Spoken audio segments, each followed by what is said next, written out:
Okay, well, greetings, family. I know it's late in the day and we've heard two brilliant presentations from my predecessors, Sister Jendai and Brother Leo. First of all, I'd like to thank and acknowledge gotkushTV, in particular Brother Nkosi, and obviously yourself as well, Brother Shakara, and others for putting this very important evening together where we could just try and give some presentations explaining the links between and issues concerning Black Lives Matter, Black Power and reparations. Well, so much of my work has already been done, so I will not say actually too much on Black Lives Matter because it's been covered by both Sister Jendai and Brother Leo. But I just wanted to make one, I'm opening actually with this quote from Aikwe Ama. The present is where we get lost if we forget our past and have no vision of the future. And I think that's a really good opening meditation in terms of what I'm going to be talking about, and the substance of my presentation will be on reparations and a bit about Black Power. So, Black Lives Matter. It's already been said, and I think one of the key things that I wanted to add was this notion of movement capture. Now, Sister Jendai quite helpfully went into a lot of the resourcing that we're seeing of Black Lives Matter, of the various configurations and the changing around of words, including movement for Black lives in the so-called United States of America. And actually just recently it was announced by the George Soros Open Society Foundation that 220 million would be allocated to emerging organizations and leaders building power in Black communities.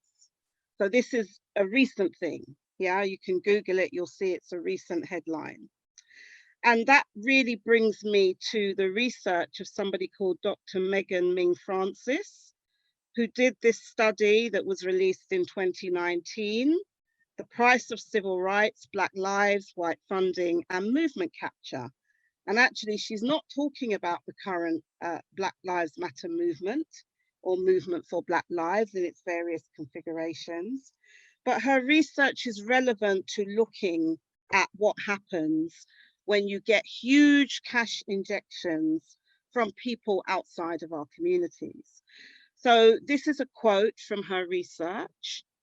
She says, I use capture as a way to understand how private funders operate like interest groups or private firms to buy influence over the goals and strategies of activists. In this article, I propose the concept of movement capture. So there's a notion of state capture. So there's also movement capture. The process by which private funders leverage their financial resources to apply pressure and influence the decision-making process of civil rights organizations. The movement capture framework hinges on the power imbalance between those that have resources and those that need them. In this way, movement capture relates to work that highlights the power asymmetries embedded in the relationship between community organizations, both international and domestic, and funding from NGOs and businesses who take a corporate social responsibility approach to governance. And this study is really important and instructive and provides a window through which we need to monitor and evaluate when we have so much resourcing of movements for Black lives. And it was actually based on studying the NAACP, the National Advancement of NAACP organization. I always get the acronym confused. But the NAACP CP has always, when you read about civil rights in so-called North America, it's always been seen as a kind of wishy-washy organization that was very reformist and integrationist. it was founded in 1909, and it around the 1920s, the NAACP was actually very radical, because at the time what was going on was a lot of lynchings of our people, and there were anti-lynching campaigns, anti-mob violence, not unlike actually what's going on today. And what's interesting is that they couldn't get any resourcing, okay? But then came along a funder called Charles Garland, and he was the son of a Wall Street stockbroker, millionaire, who decided he wanted to give away his quote unquote so-called fortune. And one of the organizations that he chose to fund was the NAACP. Well, and what that did is it diverted the radical ends and objectives and programs of the NAACP to then looking at education. So some of the seminal cases around civil rights have involved like desegregation of schools and workplaces and so forth. And actually those were not the goals of our communities at the time. They were the objectives and policy priorities of people outside of our community in terms of what they wanted to fund, but also some of the more elite elements within our society that didn't want to do anything that disrupted the status quo.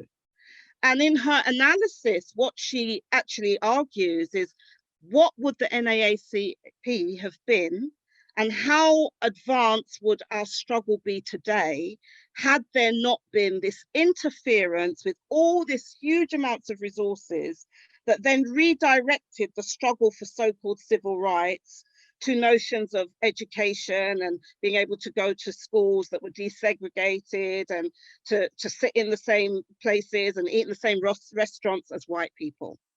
So if anything, and we know that history is best qualified to reward our research, I think that that study is really, really instructive and should provide some warnings around what potentially is, and if it's not already happening, could happen, okay? So I'd now like to move on to Black Power. And first of all, I think it's important to give a definition of Blackness that I really like from a book called The Meaning of Blackness by somebody called Estehr. And Estehr tells us that Black represents our connection to our Creator and to one another from a cosmic or a spiritual perspective. The nature of Blackness and the people who are Black are unfathomable. Blackness is what links us as one humanity. It also connects us to the one universal consciousness that many call God. So I think also building on some of the content that Brother Leo shared, we can see that Black is not just about a political definition in terms of the core of who we really are and Black matter.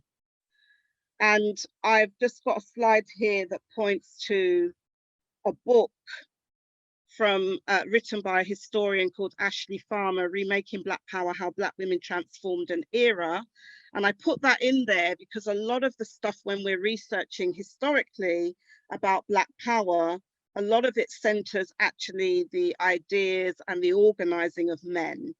But there are many scholars now who are documenting the role that women play. And I guess I just preface that because I am going to include some quotes from our brothers, and that's all good, but it's important to give a balanced presentation or representation of our history, our story, so that we know that as women, we also contributed.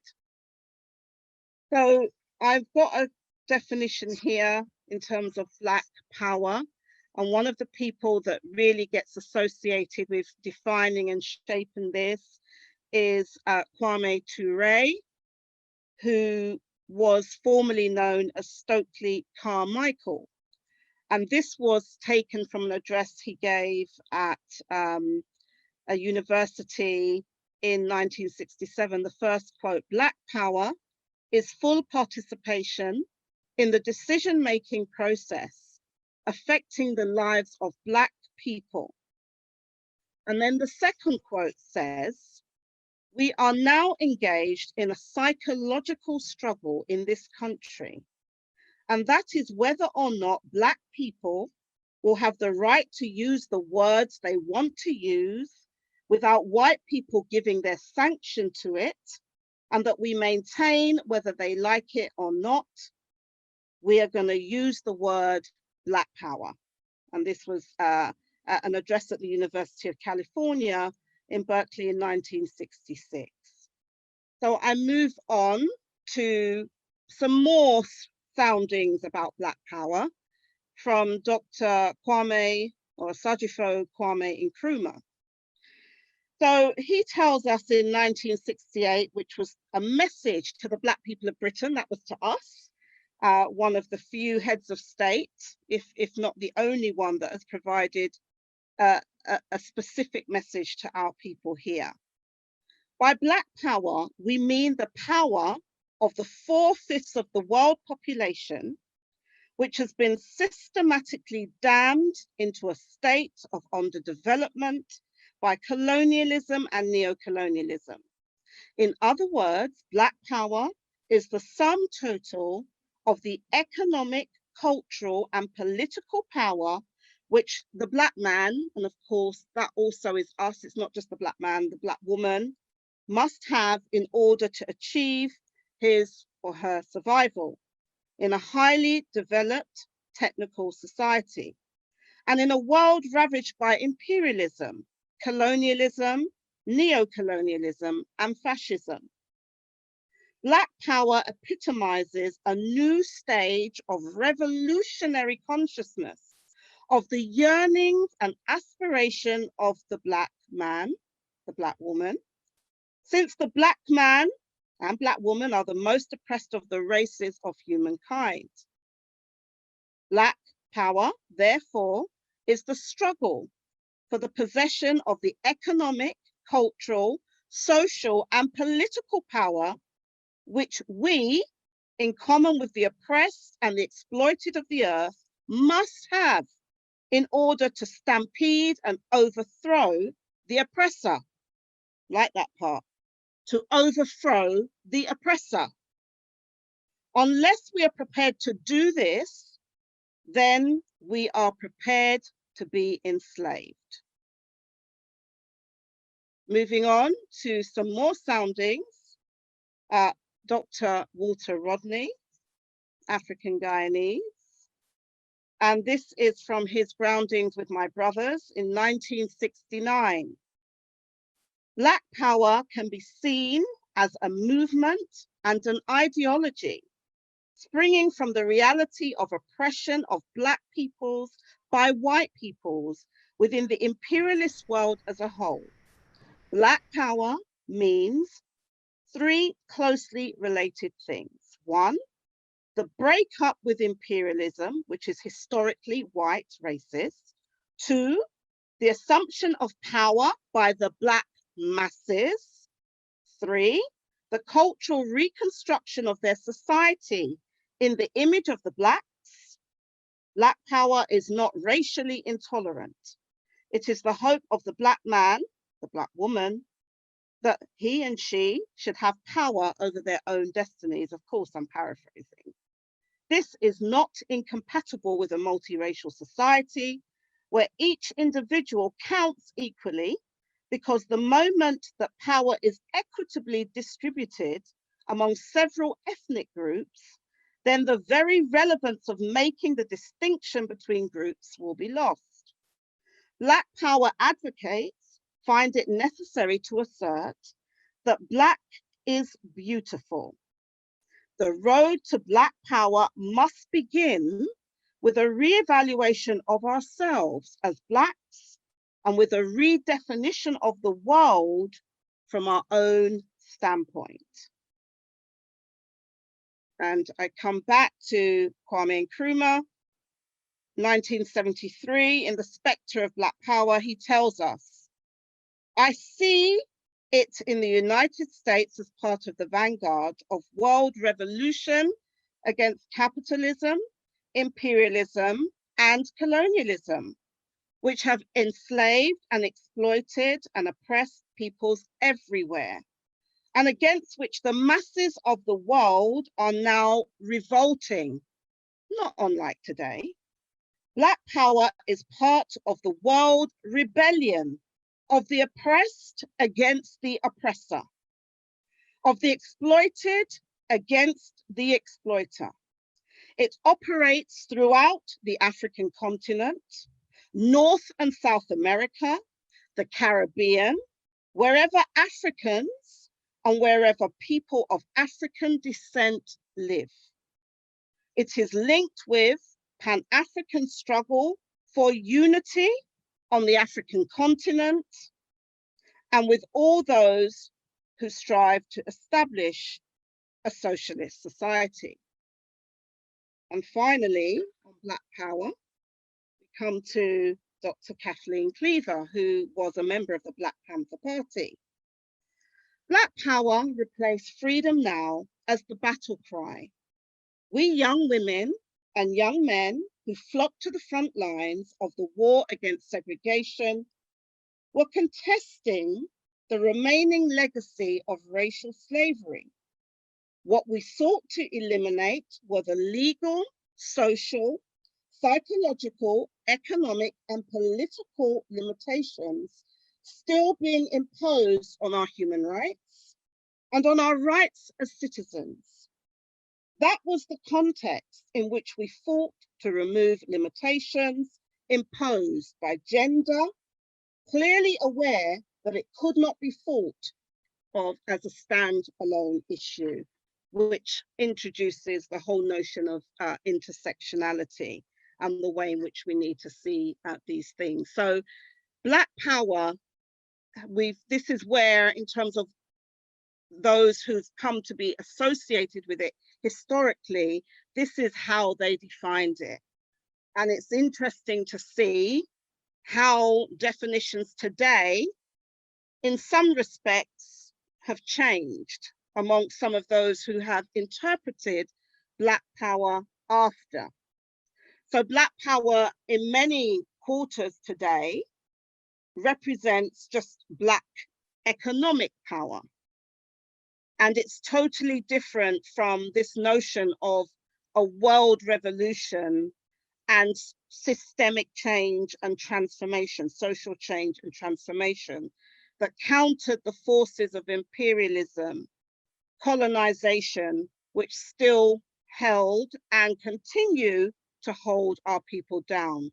So the struggle for Black Power was a struggle not only to assert our destiny and re-establish our self-determination, but it also involved a confrontation and a direct challenge to the power structure, the white power structure. And that was done not just by saying that we're going to have Black businesses or what have you. It was a lot more than that. And so that, again, should give us something to reflect on. And then on this section, the last quote that I'm sharing in terms of food for thought about Black Power is really coming from the wisdom of our ancestors. In fact, our foreparents, some of them still alive with us, because so much of what we do, and that's why I included that quote at the beginning from Ai Koyama, that we get caught up on the here and now. And we forget that we are literally taking up a baton that many previous generations before us have contributed so much. And what we need to be doing is assessing, where do we stand in the line of march? You know, where do we stand in our story? Are we actually fulfilling our mission, or are we betraying it? And we can only get a sense of that if we know what those who've gone before us advocated, what it is that we advocate in terms of what we're prepared to do, and what it is that we're bequeathing to future generations. So Malcolm X told us that power, real power, is international. He tells us if your power base is here, only here, and he's talking about so-called America, North America, you can forget it. You can't build a power base here. You have to have a power base among brothers and sisters. You have to have your power base among people who have something in common with you. They have to have some kind of cultural identity, or there has to be some kind of relationship between you and your power base. When you build a power base in this country, so America, in Britain, in Europe, you're building it in a place where it's not in any way related to people like you. He says, no, you have to build your base somewhere else. You can work here, and of course, many of us live in these places, but don't put it in this man's hand. Any kind of organization that is based here can't be an effective organization. Anything you've got going for you, if the base is here, it's not going to be effective. Your and my base must be at home. And this is not our home. Again, very, very important words that I think give us something to reflect about. And yes, of course, the planet is our home. But we're talking about a power base where we can align with masses of people, because power comes from people, okay?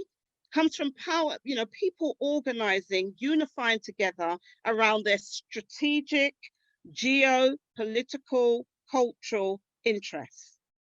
And so where are we most likely to get that? We're most likely to get that in places where it is dominated by people like us, okay? Not where we are minoritized and marginalized, even in lands of our captivity that we have shaped in terms of birthing nationhood. So let us reflect on that.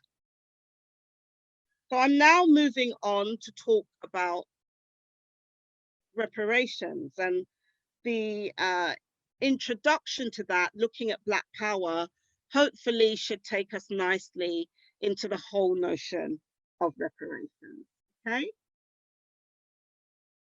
So this idea of reparations is actually not a new idea. It's becoming very topical now, but African law has always recognized reparation. And this particular slide here includes a quote from the Manden Charter, or the Mande Charter of the 13th century. This was 1222, the Mandinka Declaration of Human and People's Rights. And it's got the French sort of translation at the top, but in English it tells us, if a life is attacked, there is a need to repair. Every life being a life, a life requires reparation. That's how we would say it in English. Now, this Mande Charter came out and was the works of the founder of the Mandingo Empire, King Sunjata of the Mandinka.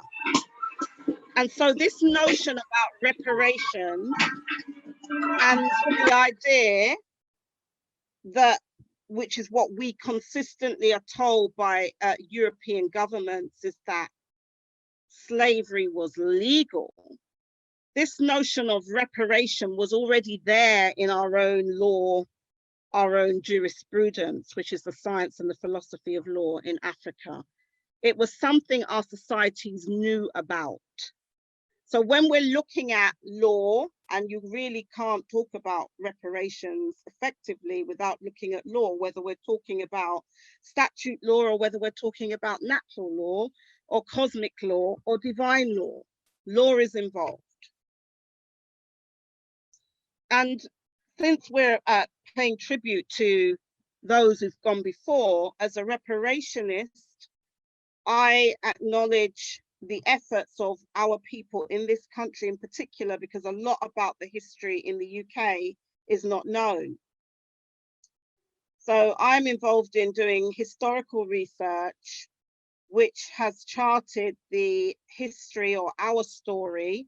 And this is a PhD at the University of Chichester that I started in 2012 and still going, because we're still writing the history and we're still making it, right? But in terms of the landmarks that we look at in the UK, the movement goes back to around 1725, but that was an intervention that was made by our African leaders, traditional leaders from Africa, but into the UK.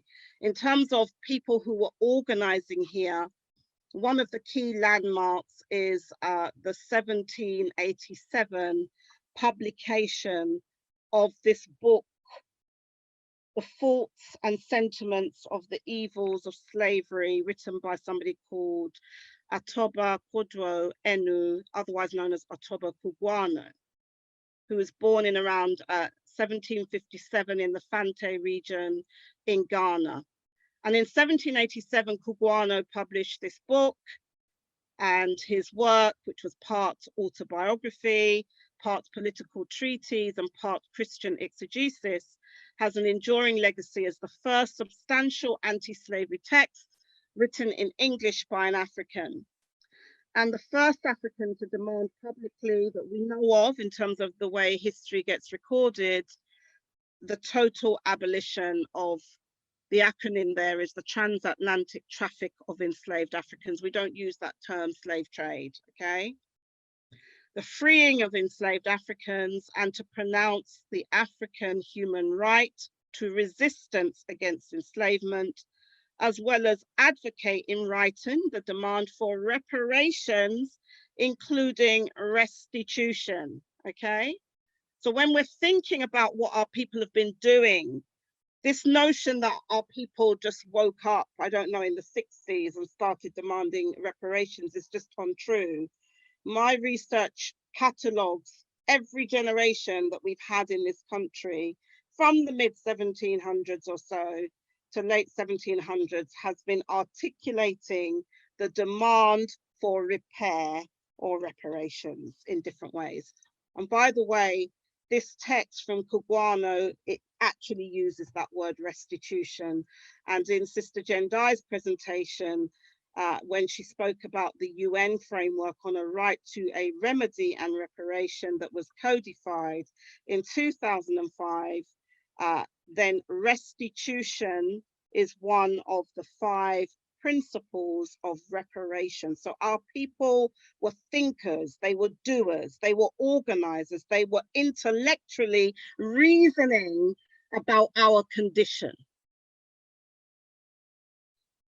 And then these are just some African concepts, because a lot of what we do and the language and the terminology that we use, and therefore the vision, a lot of it comes out of our experience with Europe and English language. But in our own African heritage, I'm talking about from Africa, these notions of reparations were there as well in our society. So there's terms like Africa Mabuye, meaning let Africa return, restoration, restitution, a regeneration, a renewal of Africa. This notion of a repaired nation was there. And many of the slogans in our various guises and manifestations of African liberation, the struggle for African liberation, both on the continent and in the diaspora, came up with slogans that related to this. Many of us, we know the notion of Sankofa. The Akan go, it's represented by this bird, and you can see it there, to go back and fetch it. Meaning go back and take that which has been taken from you, that which you've had to leave behind, that which has been buried, that which has been, stolen. Go back and fetch it. Take the best of who we are in order to guide us as a lamplight for the future. This is in terms of African jurisprudence, science, and the philosophy of law. There was also Izwe Letui Africa. Africa, the land is ours. So notions of repair were very much connected to being land-based, okay? because it was recognized that the land, we have this the land is our mother, earth is our mother. We have this symbiotic relationship with our mother land. And when we have this relationship with our land, the land yields for us and to us and is fruitful, and we then are able to reap the fruits of our labor in terms of what we plant and so forth. And then there is this notion of Sarujta, which comes out of our people's experience in Kemet. So in the Hosea, the sacred texts of ancient Egypt, so-called Kemet, we find the concept of restoration. That is a healing and repairing the world that is appropriate in discussing the reparations project. So Saruj is part of the phrase Sarujta, meaning to repair and heal the world, making it more beautiful and beneficial than it was before. This is African ethics, science, law, how we have always envisioned repair.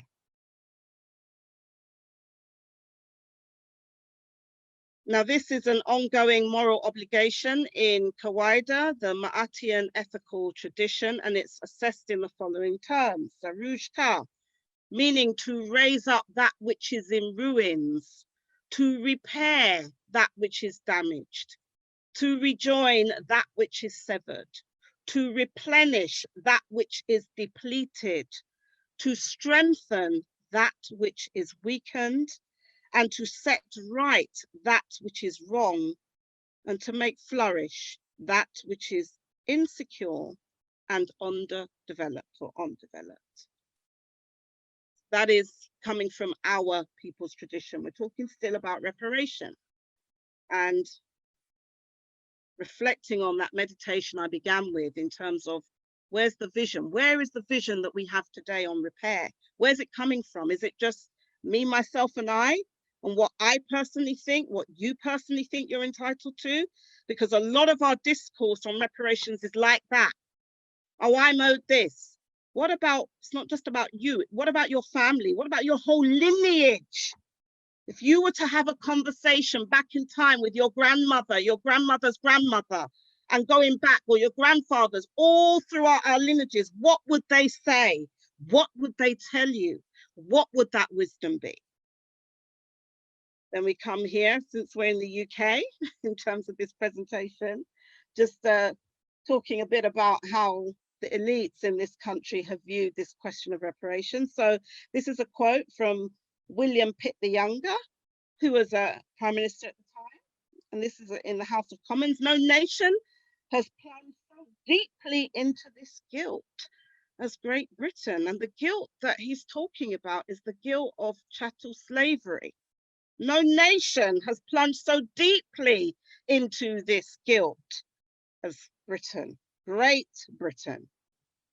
And of course, we talk a lot about what happened in so-called America and the Caribbean, but where did the people who called themselves pilgrims, where did they come from? Who was involved with the founding of what's called America today?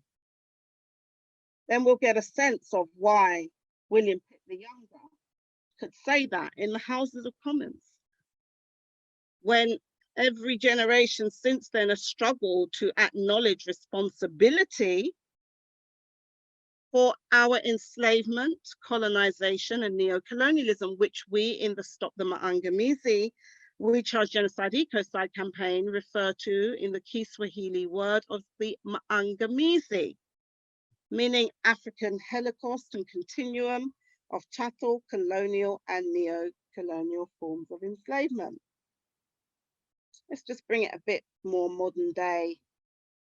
This is a quote from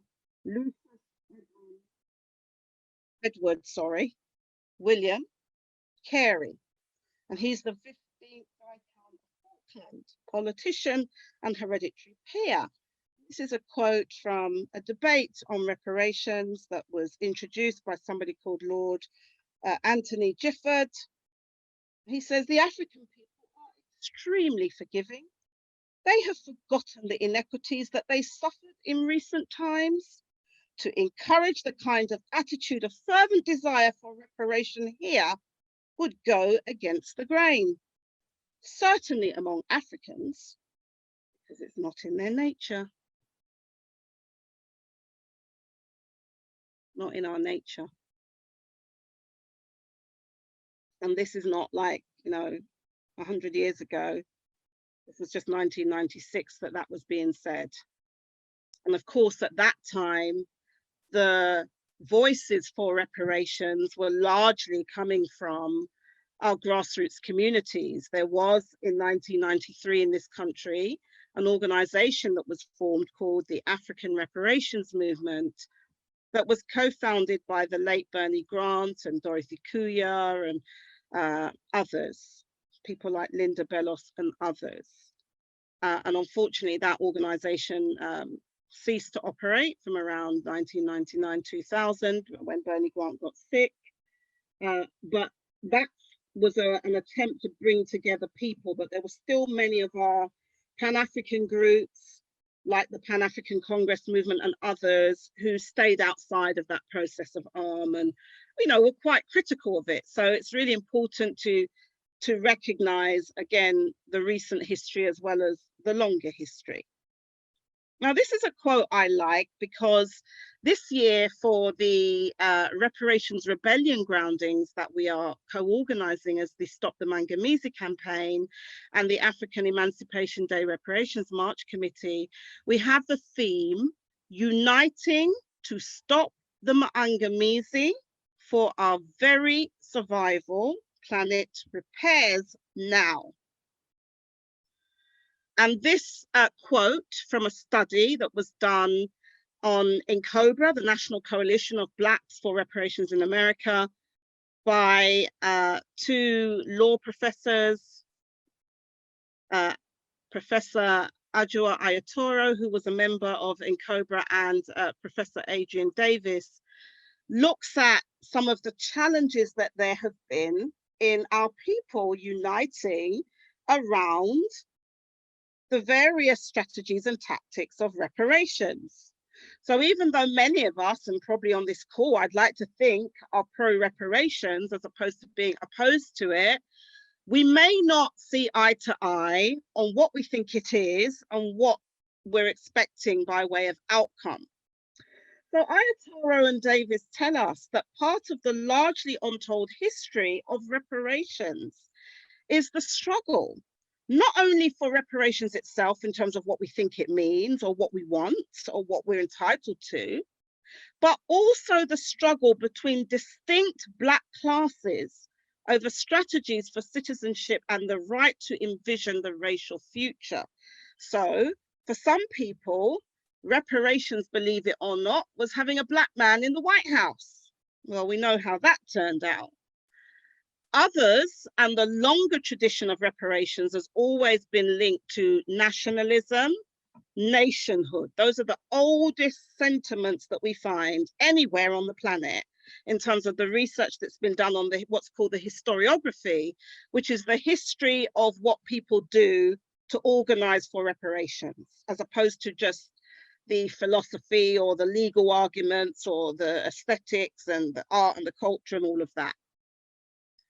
So nation building and this notion that what needs repair is us to be reconnected, remembered, because we were dismembered as a people, has always been the most, if you like, longest standing ideologies around reparations. So whether we say forms of Black nationalism, forms of Pan-Africanism or Pan-African internationalism or Black internationalism, that's what it's always been. It was this notion that we were, dispossessed of our homeland and we have a right to return and to be reintegrated. So the whole notion of back to Africa movements, of which from the time we left the continent, we were kidnapped and taken into captivity, we have wanted to return, and many of our people did that exactly. They jumped aboard ships and stuff because they wanted to go back home when they knew what was happening to them.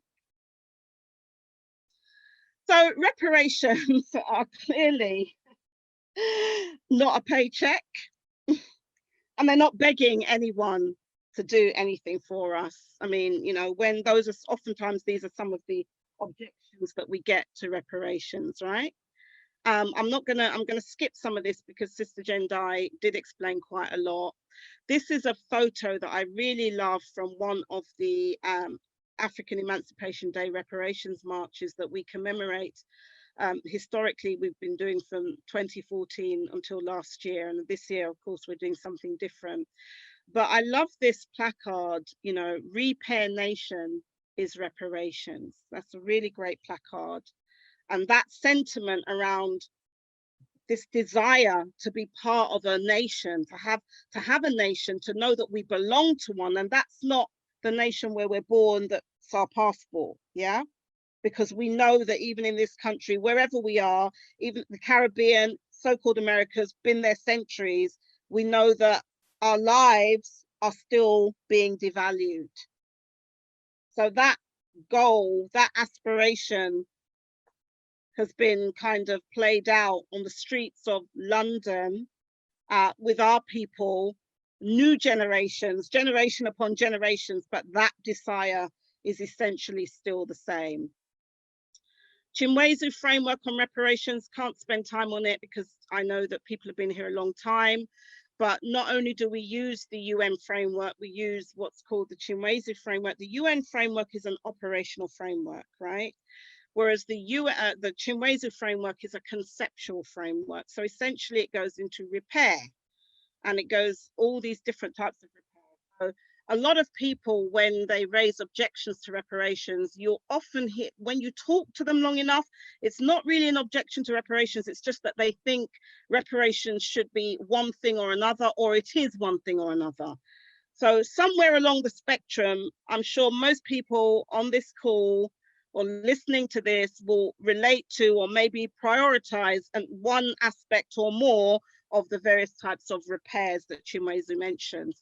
And when this year we're talking about planet repairs, it's really the Chimwezu framework, but also looking at environmental and ecological repairs, okay, in terms of the destruction of our environment, so-called ecocide, and more. Skip that. And I'm including this quote. I know Sister Jendai probably doesn't know that I've included it, but I think it's a really good quote. I mentioned that I'm doing research, and what that involved was interviewing reparations activists, and I did interview also Brother Leo. And this elevator quote I really love from Sister Jendai. And this was an answer that she gave to the question, what do you consider to be the goals of reparations? And she says, when I picture reparations in my head, I actually see an escalator, which is unfortunate in some ways, because there isn't a beginning and an end. And actually, if we look at other peoples, and I just give one example, Jewish people, I think that quote would be pretty accurate in terms of a reparations process for Jewish people, one of which, and what many people miss out when they talk about, because you often hear in our community, oh, well, you know, the Jews got this and the Aboriginals got that and the Native Americans, everybody's got reparations apart from us, which is actually not true. We have to critically interrogate what we think people got, because when you look at Indigenous Americans, so-called, living on reservations, experiencing massive, you know, intergenerational trauma and oppression, and still dispossession of literally the continent, I'm not sure if that's the kind of reparations we want. And same thing for Aboriginal people in Australia, actually, who want their sovereignty back. You know, they want their land back. They don't want to be still colonized by people who came from Europe, and especially Britain. But with the Jewish case, the first act of repair in their situation was this notion to establish a homeland for Jews who had been scattered, and they go back to AD 70, and that is known as the State of Israel. And of course, there are lots of issues around the State of Israel v. Palestine, and it's one of the most geopolitically long-standing conflicts that we have on the planet that has so many implications, okay? But that's what they did. Israel, and a lot of the money that the Allied forces had to give was to making Israel into a powerful military, technologically advanced superpower, not unlike the United States of America. Food for thought. So in terms of why the need for reparations, there is, in COBRA, the National Coalition of Blacks for Reparations in America, talks about 5 injury areas. And this helps us when we're thinking about what does repair look like. So the first injury area was the injury that was done to our peoplehood and our sense of nationhood. So the fact that we go by all these different, I'm this, I'm that, I'm not this, I'm not that, I'm not African, you know, that's part of the injury that has been done. Who are we? Do we really know who we are? Are we really who we think we are? And that's a question that everybody has to answer for themselves. Another injury area was in the realm of education, state miseducation, healthcare, criminal punishment, and a big one, wealth and poverty. So we have intergenerational unjust enrichment to the enslaver and colonizer class and their children, right up to heads of state today, and many of these MPs and so forth that sit in the House of Commons and lords in the House of Lords. When you go into their family histories, you can see that lots of their families benefited from compensation payments that were made from 1835, so-called, to enslavers, all right? And what have we inherited? Largely intergenerational unjust impoverishment, because we've been denied access to the wealth and the resources that our people have amassed throughout the centuries.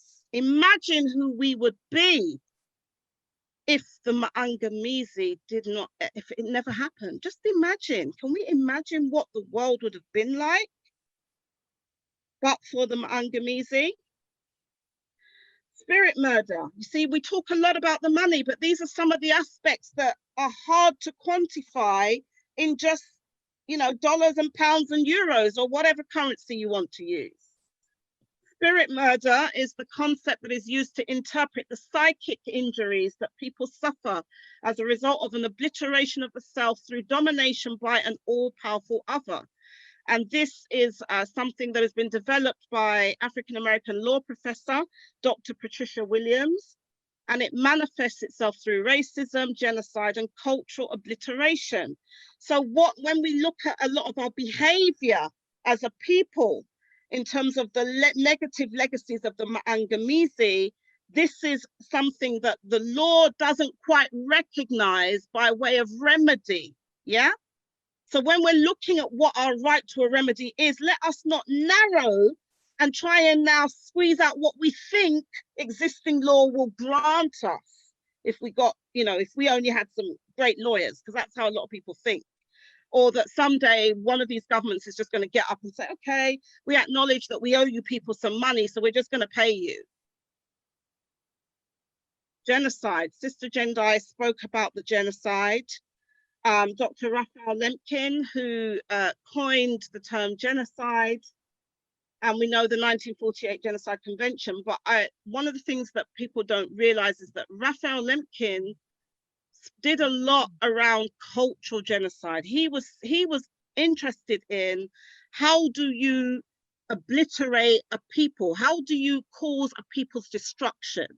Of course, he studied a lot the Jewish experience, but he also studied other people's experience. And he tells us genocide has 2 phases. One, the destruction of the national pattern of the oppressed group, and the other, the imposition of the national pattern of the oppressor. So when we're thinking of genocide and people think Rwanda and all these, you know, extreme examples, that's not what genocide is. So we're all survivors of genocide because we've all had that. And the national pattern is really how a society, its institutions, its governance, forms of governance, its education, our spiritual systems, our family systems, all of the things that keep a people whole and together. When you remove those institutions and then you impose someone else's way of life, you have genocide. And many of us are walking around celebrating genocide. Slavery and social death. This has been written about again by many of our scholars who've contributed.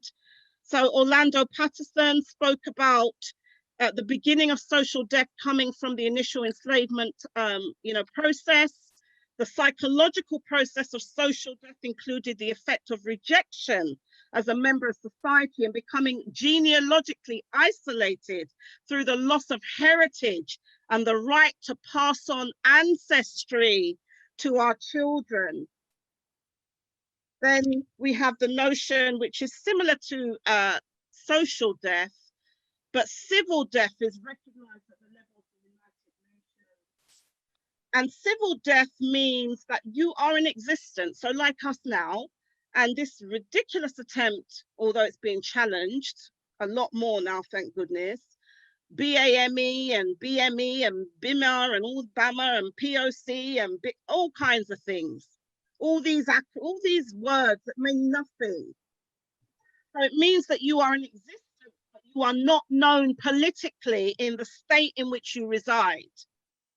As you have no identity in the world, you are rendered a stateless people, according to UN Sub-Commissioner Jose Maria Bengoa. Civil death is an international UN term. It can be interpreted to mean that you do not exist as a human being. You have no collective human rights except those rights which are given or granted to you, so civil rights. And from the time of the Maangamizi, we've been in a state of social and civil death. That is why we might call ourselves one thing, whatever we say we are by identity, but our passport and the states in which we reside will refer to us in another way, often a very demeaning way. Coming now, I'm going to skip this slide, skip a couple of these because of time. Skip those. Key thing here, people, if you've heard me speak before, you will know I talk a lot about the current dispossession because a lot of our people are focused on what our ancestors were owed. And, legally, there's something called causation, which is where you have to show that us alive today have been deprived as a result of actions that were taken by others. And it's much harder to prove causation when it's about what happened to our ancestors. Now, of course, proving to who? We prove to ourselves. Because even a lot of our own people, because of state-sponsored miseducation, you hear a lot of these negative arguments coming from our own people. So the new colonialism, Britain's scramble for Africa's mineral resources, this is here and now in our lifetime. British companies registered on the London Stock Exchange control Africa's, not some, all of Africa's key mineral resources: gold, platinum, diamonds, copper, oil, gas, and coal. All right. And it's just shocking that that would be happening. And it's actually over study was done in 2016, and the figure they gave was $1 trillion. But we've been working with some economists and people who do a lot of this trading on the stock exchange around the money dimension of compensation. And one of the things that one of the leading economists told us is that when they hear our people put finite figures on compensation, it's like we really don't understand that this is endless. I mean, what we're entitled to is endless. Yeah, we can't. Yeah, we can say, well, this is what it is today, but actually it has to keep going. And what he told us is that in one day, in terms of what gets traded on the stock exchange globally, and a lot of this was amassed in terms of our enslavement and the colonization of our home continent and the so-called Americas, is actually $10 trillion per day. That's how much wealth is floating around.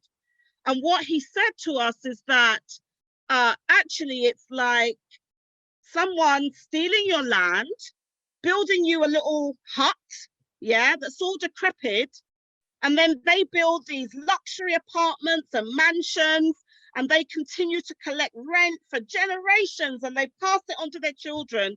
And then we just say, okay, I'll take 1 month's rent from you, thank you very much.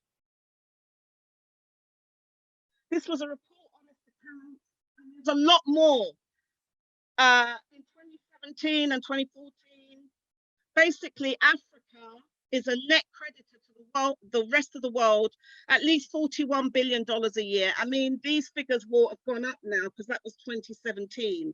This is, if we just, that's just one figure. Again, the corporations, the Britain's new is another set of figures, and there's probably about another 200 around the world. I mean, I can't even add it up, to be quite honest with you. I don't even know if the digits exist. If we were to really add it all up, and where the movement's at internationally is, we're in what's called the accounting phase. The research is being done, because if we don't have a global picture of the harm, we will accept trinklets and think that that is somehow great. And let us bear in mind what true wealth is. This is from a book, Who Owns the World? Hidden Facts Behind Land Ownership. Poverty and wealth are not, as is often thought, opposites. Instead, the two words predicate a problem, which is poverty, and indicate its solution, which is wealth. Land, that which upon we all stand, is the single most common characteristic of wealth worldwide. And the commonest characteristic of the poor of the planet is the opposite, landlessness. So land is not just about having a little house. Who owns the land that the house is on? And this book tells us that Queen Elizabeth II holds legal title, and I'd say legalized, because when you say it's legal, it's like you're saying it's lawful, but this is a usurpation, okay, of the sovereignty of the majority of the planet. She holds legalized title to 1/6 of planet Earth. 1/6. So when they tell you, oh, she's just a ceremonial head of state, no. And this is in our lifetime. This is not what happened to our ancestors. We're living in these times.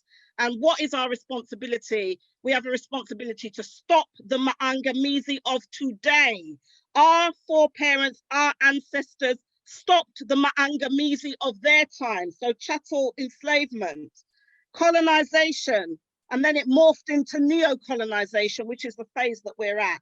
But a lot of us think that we can get repair in a system that is fundamentally disrepaired and will never repair or reform itself. Not if we're going to be here 200 years from now in terms of our progeny.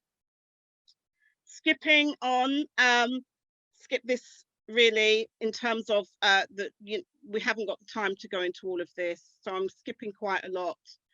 But I want to share with you this quote from my colleague Kofi Mawuli-Klue of the Pan-African Reparations Coalition in Europe, and this was from a position paper that Kofi submitted to the ARM conference, African Reparations Movement, in 1993.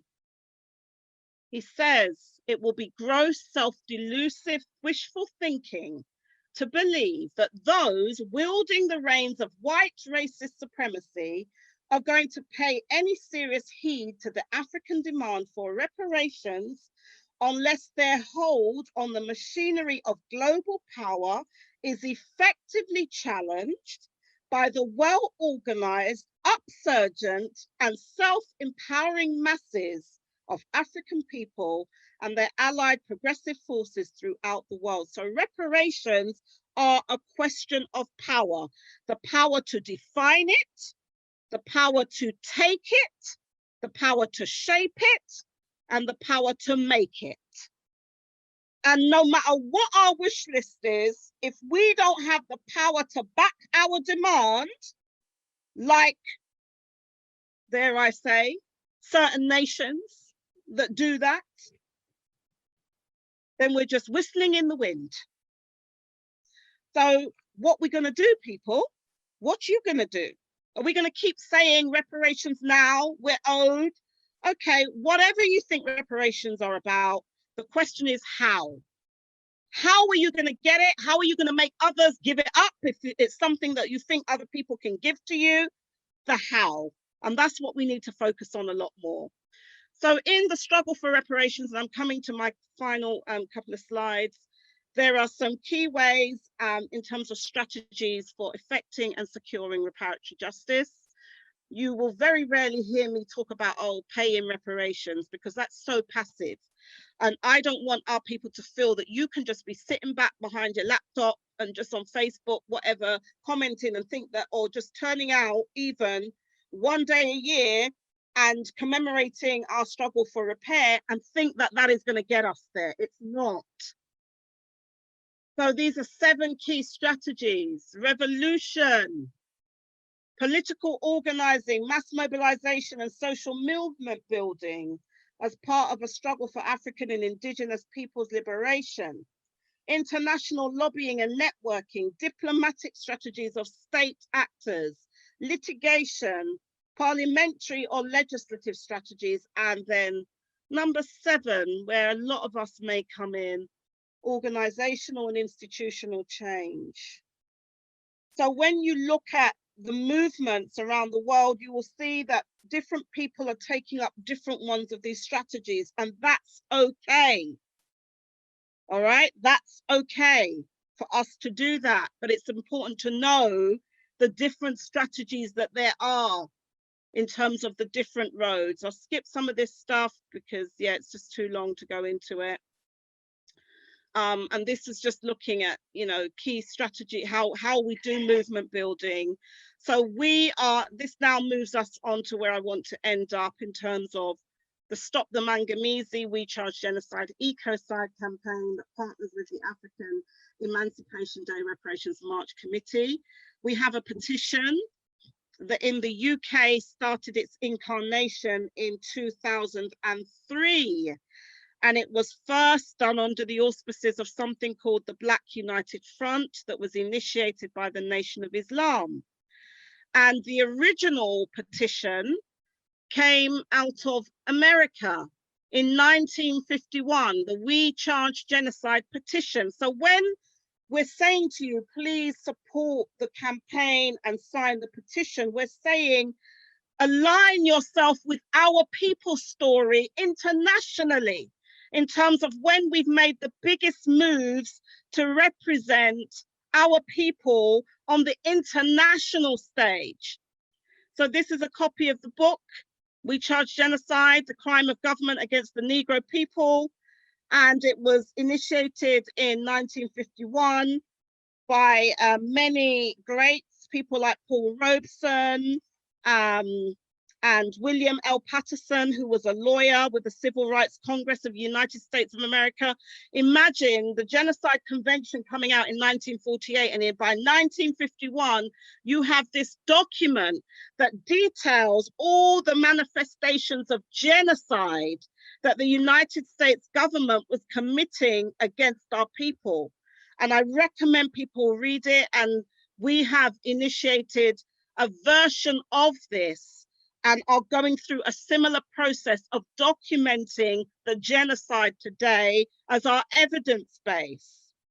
These were the original 13 people who were the petitioners, okay? And their names are there: W.E.B. Du Bois, Benjamin Davis Jr., Claudia Jones, Rosalie McGee, and Josephine Grayson. So the We Charge Genocide, Stop the Mangamizi, We Charge Genocide Ecocide petition in the UK, with 2 milestones. Sister Jen Dyer said, the All-Party Parliamentary Commission of Inquiry for Truth and Reparatory Justice, and you see these lovely placards from various years of the African Emancipation Day Reparations March. The other milestone is the Ubuntu Gotla People's International Tribunal for Global Justice. In 1993, there was an opinion done by Lord Gifford on reparations for African people. people of African heritage. And one of the things he gave in this legal opinion, and there hasn't really been another one like that since, he said that there's no existing court that could really deal with our claim, okay? Because you have the World Court, and America has said, no, I'm not sending none of my citizens before that. They're exercising their power to actually ignore the law, okay, and break it, right? You have the International Criminal Court that's really being used to target African heads of states mainly, but they will never put themselves or allow themselves to go on trial before that court. So what we need is a special tribunal, which is what happened in Nazi Germany when the Nazis were defeated. They didn't go to Nazi courts and think that they could hold themselves to account. They set up the Nuremberg tribunals. So the Ubuntu Gotla People's International Tribunal for Global Justice is a version, our equivalent of a Nuremberg tribunal that created new law. So the crime of genocide, crime against, all of this came out of the Nuremberg. They didn't recognize this in international law prior to those Nuremberg tribunals. And so our process, this tribunal, will involve justices from the Aboriginal people, the indigenous peoples of the earth, African people, all the peoples who have been dispossessed, suffered genocide, ecocide, colonization, all of that. We have to be the ones who become the judges, okay? It can't be European law that has been internationalized and us seeking to go into courts of the enslaver class, all right? But to do that requires international will and a lot of alliance building. And that's why, even though we have what we refer to as the International Social Movement for African Reparations, there's the international ISMA, the acronym, that is part of something called the PRIM, the People's Reparations International Movement, which is other members of the human family who have reparation struggles. And a lot of the time, because we're not thinking about the how, we're not seeing how there are alliances that can be formed between us and Aboriginal people who want sovereignty back. And guess who deprived them of sovereignty? The same people who deprived us. So imagine if we were to undo that divide and rule, and we would begin to unify tactically and strategically for specific objectives in terms of dealing with our historical and contemporary oppressor. Can we do that? Whatever the process around reparations should be, can be, it cannot be about us without us. Anything about us is against us. Anything without us is against us. That's a principle that we operate with here. This is a banner from the Over Herero people who participate in our annual African Emancipation Day reparations activities. And we take inspiration from them in how they are articulating their own struggle for genocide redress as a result of the Over Herero and Nama genocides. So this person here is Lord Ahmad of Wimbledon, and he is the Minister of State for the United Nations and the Commonwealth. And this is the highest response that we've received to the We Charge Stop the Mangamizi, We Charge Genocide Ecocide petition. We got a response from him, who also gave a similar response to the CARICOM governments. We do not believe reparations are the answer. That is the line of the British government, okay? And we have the Stop the Mangamizi postcard that is calling for an all-party parliamentary commission of inquiry. And we encourage people to send these to their elected officials, local councillors, MPs. There are things that we can all be doing if we want to see this agenda move forward in the way that we're seeing it move forward, for instance, in America. Okay, it's because they did things like this. We've printed thousands of postcards, thousands, and I could probably count how many people have actually filled them out and put a stamp on them. You don't even have to write anything, send it to their MP. So this is the thing, we're not doing enough. And this is one thing that people can do. But where we've got to now is that we've recently had 2 historic motions passed in Lambeth and Islington Council, the first motions in this country by local councils on atonement, on reparations, supporting the Stop the Mangamizi campaign milestone of establishing the All-Party Parliamentary Commission of Inquiry for Truth and Reparatory Justice. And this has been led by Green Party members, in particular somebody called Councillor Scott Ainsley, who've been able to negotiate cross-party with Labour Party members. So whilst our people were not doing enough of that particular action, what's happening now is that elected officials themselves are saying, we feel we can support this campaign by getting councils to pass, if you like, these motions which can form local policy, which then help empower people working at the local level to push a reparations agenda and look at what is being done in your local borough, what is your local plan around repair and public services and everything else. Now, the Stop the Mangamizi campaign doesn't just promote these radical uses of reformist measures. We also advocate shutting down crime scenes. That means all of our mines and industries that they continue to extract wealth from, we advocate they get shut down. If we were to shut down them taking out all our resources for one day, let's do it for a week, global white supremacy would fall. Osajifo Kwame Nkrumah told us in the 60s, we must have every inch of our lands, every one of our mines and industries. This was a reparations statement. Every one of them. Why are they going to British corporations? Why are our children denied basic resources living in this country? Why are they killing each other on the streets of this country and being forced into concrete jungles when they have been dispossessed of a whole continent that is feeding the planet today and getting ready to depopulate a lot of it of us? So, in closing, you can see how much I'm having to miss out. In closing, I think it's important to say, and there's a lot, you know, people know that I talk a lot on reparations. The key thing about reparations really is our restoration and building back our power base. And within that, we get the guarantees of non-repetition, okay? We get the guarantees of non-repetition. So what has happened to us never happens again. And this is the banner that we always have as our central banner on the 1st of Mosiah, reparations, and we'll be having it on the Reparations Rebellion. And it says on it, reparations by our own people's power. Stop the Mangamizi, liberty or death.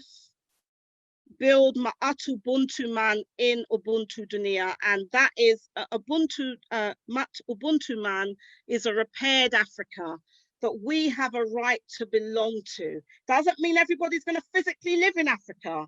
We should be able to live anywhere on the planet, but we should have a say in how the resources of Africa get used. And we should benefit not only in her resources, but also her challenges, because that's what it means to be of a nation, and we should be protected.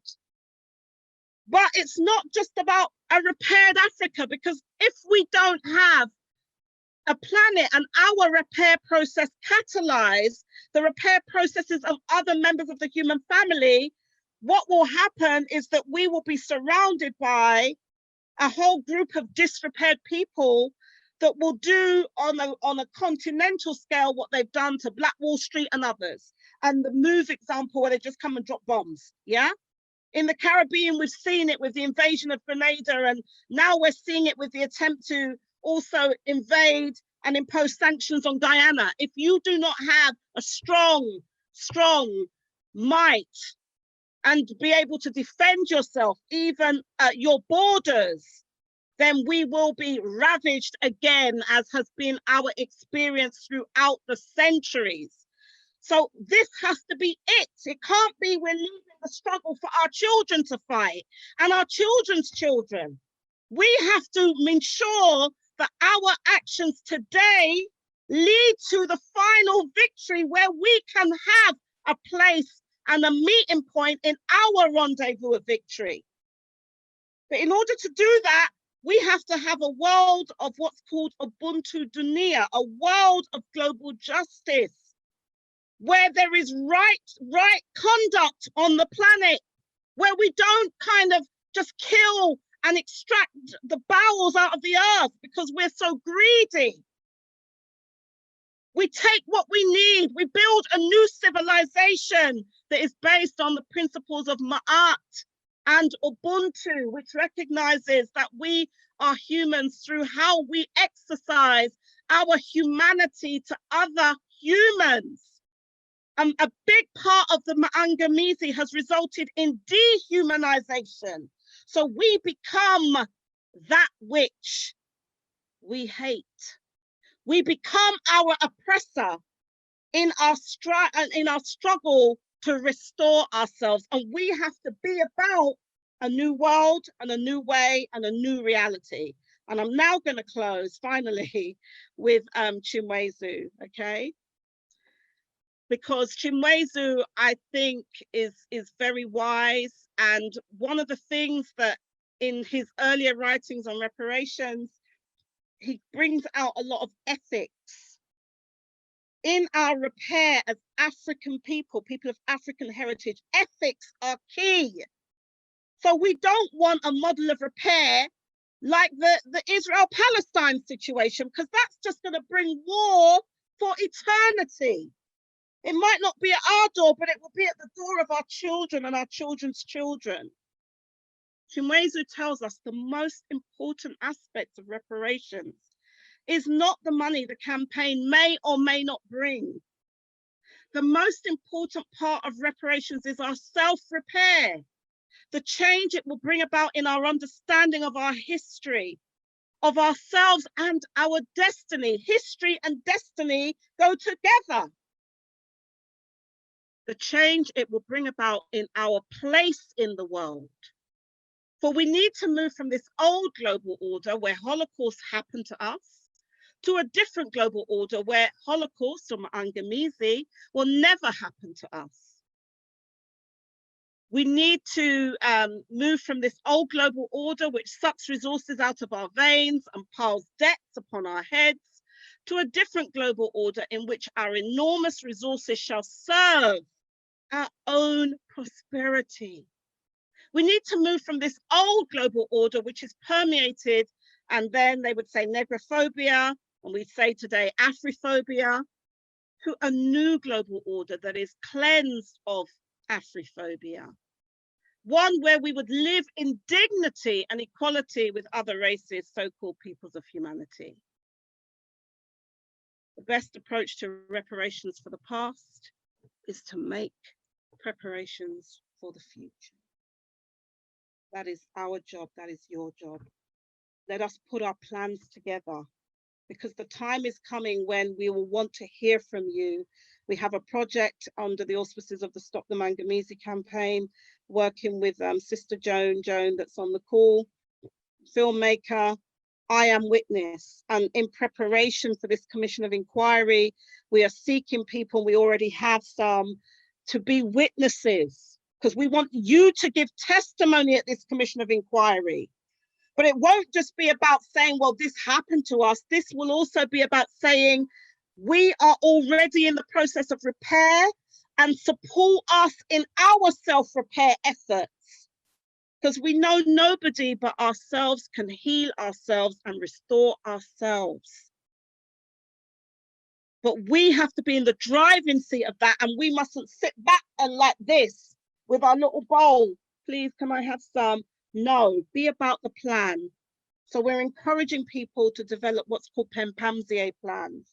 Pempamzié is really an Akan, a Dinka symbol that talks about the weaving together. So this weaving together of solutions out of our diversity there is this, we can still find unity in our diversity, no matter where we were born, no matter what language we speak, no matter what organization we are from, no matter who we are.